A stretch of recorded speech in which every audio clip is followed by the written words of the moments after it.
फिर कायद आज़म की तस्वीर भी हटा दो, नोट से अपने अंडर मैट्रिक जाहिल अमीर की बूथा लगा दो तस्वीर पे पीछे। क्या उसको तो या हमारिया कल्ब इल्ले नागरल्ले नागदा पा इल्ले अंडा पो सियालवी साहब माजरत नाल इंसान दे जे सियासत करो दे पार्लिमानी अल्फाज इस्तेमाल करो दे ते जवाब भी पार्लिमानी अल्फाज विच लभेदा ते जे भैन यकी करो दे ना ते कन्ना ते जे हबीसा तू साडे मीरे मोहतरम नु जहल कह रहे अंडरपास पूरी दुनिया ने सब तो वड्डी संत कुरान मजीद हफ्ज़े कुरान ने साडे मीरे मोहतरम उस बाबा जी साहब दे बेटे ने कि जेड़े उन्होंने एक रकात विच बाबा जी साहब अलाम शरीफ तो शुरू करन व नास्ता कराम जी पाठ छड़िया उस जेड़े मर्दे मुजाहिद वक्त मुजद्दद वक्त फनाफर रसूल दे बेटे ने तू लानतिया कह रहा कि अज साडे टुकड़िया दे साडे बंदियां को तू फंडिंग लैके अज जमात तैयार कर रही है। 10,000 तेरा फॉलोवर नहीं इन्हें ते मेरे अकाउंट कले बंदे दे बैन होए ने। मैं तहरीक लबैक दे काम जा कर गना ते मैं आप सरकार दी गली दा अदरा जा कुत्ता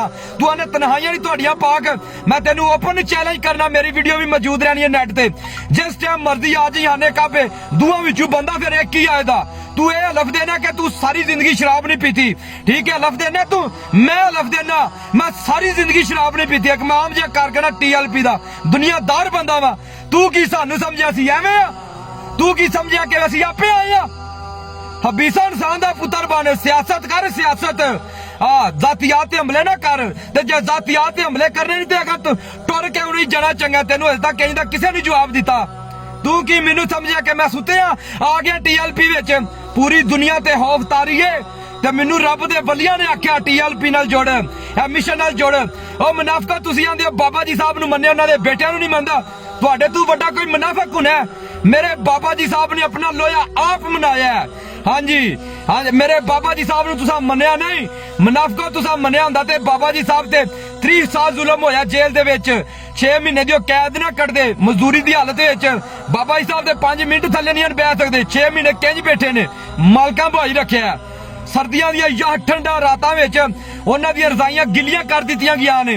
अज तुसी मुनाफिक तुहानू मैंडेट दिता कि बाबा जी साहब ने असीं मन्ने इन्हां दे बेटियां नू नहीं मनदे। लाह दी लानत है तेरे ते हबीसो तुसी जड़ा कि मेरे मोहतरम दे पौंका तुहानू तुन के रख देंदे। तेरी ते इन्नी औकात ही नहीं मैं तेनू जवाब देंदा। तेरी की औकात है? पूरी दुनिया ने खौफ तारी है इस वक्त तहरीक लबैक दा। आम तू आम कोई कारकन नहीं असी कोई आम बंदे नहीं। तू सानू जाहिल पियाना तू सैयदजादियां नू जाहिल ला रहा तहरीक विच ऐसे ऐसे वली ने अल्लाह दे। तू ते कुत्तिया अखा दुनियादारियां दे अखा ना वेना सानू पुछ